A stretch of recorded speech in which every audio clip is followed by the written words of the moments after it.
So, welcome one and all to the final installment of Wrong Turn.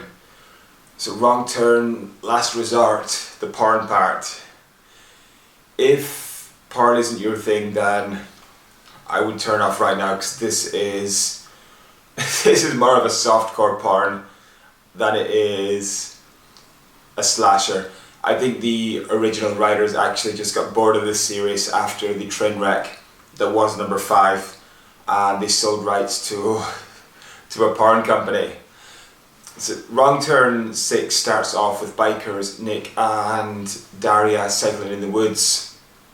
They are killed by the Hilliker brothers moments after making love in the hot springs, which nicely sets up the tone for this movie. The movie itself starts off with Danny driving to a resort with his girlfriend and his friends, and this is a resort that he has allegedly inherited.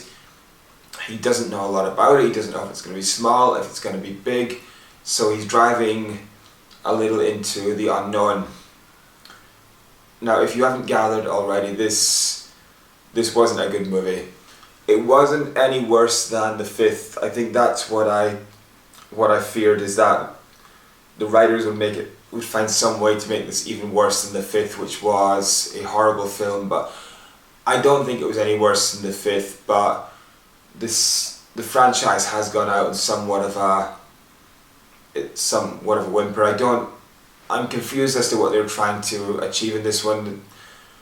It didn't really make a lot of sense in terms of how the storyline of the other movies went, but that didn't seem to matter, to be honest. The only small positive I can think of, and even it's difficult to even include the kills in this because they weren't very good. The only small positive is there was a very small backstory on Danny. He opened up to his brother while they were hunting, and he did say that he was a stockbroker and he lost his money, he lost his friend's money, and he said that when this happens you understand who your true friends are. And his brother, who clearly has a bigger brain than Danny, said that, well, maybe they are taking advantage of you. And this did come to fruition. This theory did come to fruition a little. The concept wasn't really played with throughout the movie. There's very little tension between Danny and his friends over this idea that was planted into the movie. So it was an okay idea, but they didn't make the most of it. And this kind of actually leads me into the first negative of the movie. Now, you have two of the characters, Brian and Gillian. You could tell from the moment this film started, Gillian was a city slicker. She didn't want to be there. She made that clear many times with her behaviour. And a little bit into the film, Brian knocks over her bag by accident, and an antique falls out, and she said she has knowledge on these antiques. She found it in a cupboard and she reckoned it would be worth like $2,000 minimum. So they decide to explore further, and they find this cupboard full of antiques. So they start to maybe take 2 or 3, and this does give some legitimacy to what happened with Danny. But then as they decide, well, if this is what the Hillikers will keep in plain sight, what will they hide down in their basement? So they explore the basement and they find this device. It's a device it's centered in a viewing area, and it's a device that's used for having sex. So they abandon this legitimate mission that they were on to try and recoup some of their money to fuck. Something that could have waited an extra 15-20 minutes until they got a few more antiques, got into the safety of the room, hidden them, and then they could have done the needful. But no, they did the needful on this device, and they were interrupted by the Hilliker brothers. So we didn't see Brian and Gillian again for the rest of their lives. This next negative is not exclusive to Wrong Turn 6, but the characters were garbage, the acting was garbage, the dialogue was garbage. I mentioned that I had a moment in Wrong Turn 5, as bad a movie as it was, where I felt horrible for the character Lita when she was blinded and when she was then picked up by the Hillikers. I didn't care about these characters. They made the same dumbass decisions that they made in Wrong Turn 4. Especially when they had, they realised something was going on. They had the chance to leave, but Tony, who was Danny's girlfriend, says, no, we can't leave without Danny. Yes, you can. You get out of the house, you get away, and then you call for help. You're in a position where you can save yourself. Why would you run back into danger? If Danny's dead, then I'm sorry he's dead, but that's the way it is. If he's not dead, then you go out and you get help and you save yourself. You don't stay in this situation for any longer than you have to. And then we then return to Danny, who was introduced to his family, who were all inbred, and it was explained to him that this is some of the deformities are the price that you pay for purity. So the movie's really getting on the nose that we are bringing back Danny to fuck him so that we can make more babies and we can keep this little community going. I mentioned earlier the kills weren't very good.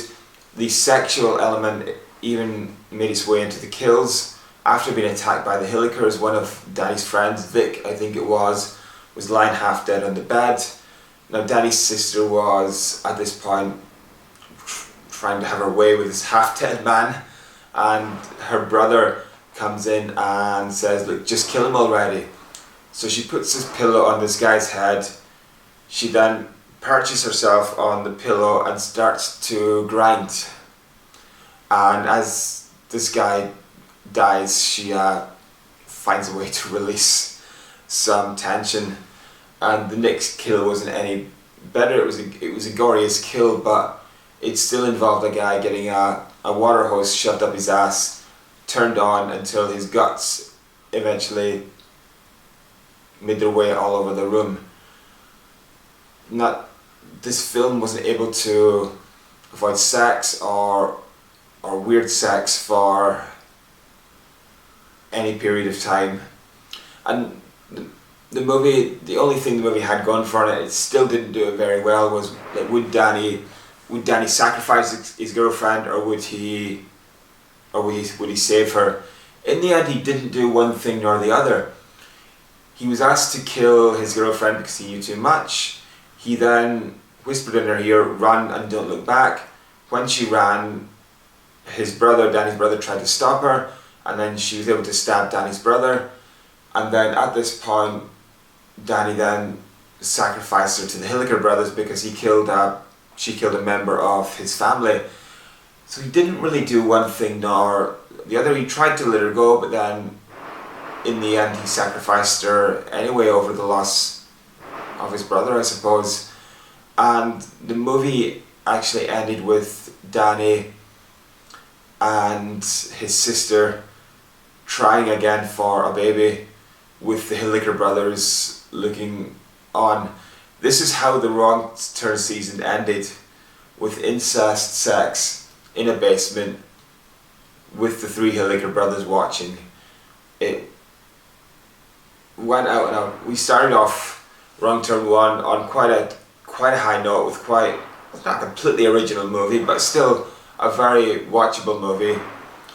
2, 3 and 4 weren't without their faults, but they could all be deemed to be entertaining in their own right. But 5 and 6 were disasters. If you ask people what they thought about Wrong Turn 6, they'll say that it was either the same as Wrong Turn 5, it was worse than Wrong Turn 5, or is there a Wrong Turn 6? So my opinion is the same for 6 as it is for 5, unless you're really keen to finish this franchise, or if you really like porn, then don't watch Wrong Turn 6. So guys, thank you very much for listening and have a good day.